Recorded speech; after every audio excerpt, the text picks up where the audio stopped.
Au Mali, le colonel Souleymane Dembélé a fait savoir d'entrée que des embuscades en avril 2023 ont coûté des pertes en vies humaines dans la région de Nioro où 2 soldats et 2 civils en mission pour la réalisation des œuvres du président de la République ont perdu la vie entre Guéré et Nara.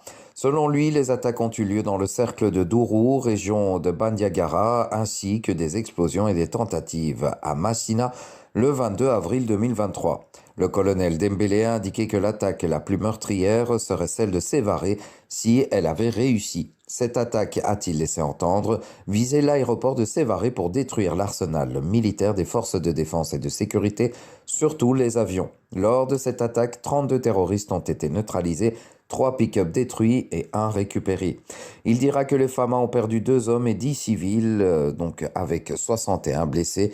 Aussi, le directeur de la DIRPA n'a pas oublié de rappeler l'attaque de l'axe Kalumba-Mourdja, une embuscade donc qui a permis de neutraliser 40 terroristes. Du côté des FAMA, 5 ont perdu la vie et 7 ont été blessés. Et ce jour, va-t-il faire savoir, 2 bases logistiques des terroristes, 2 colonnes de motocyclistes ont été détruites et 20 motos saisies.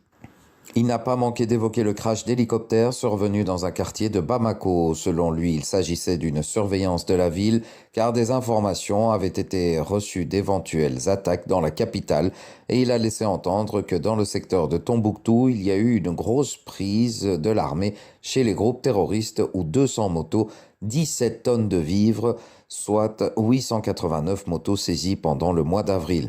Et selon le colonel Dembélé, sur la base de renseignements, les FAMA ont encore renforcé des opérations dynamiques en vue de rechercher et de détruire les sanctuaires terroristes. Et pour ce faire, des interpellations ont eu lieu à Inadiatafan, donc dans le secteur de Gauthier.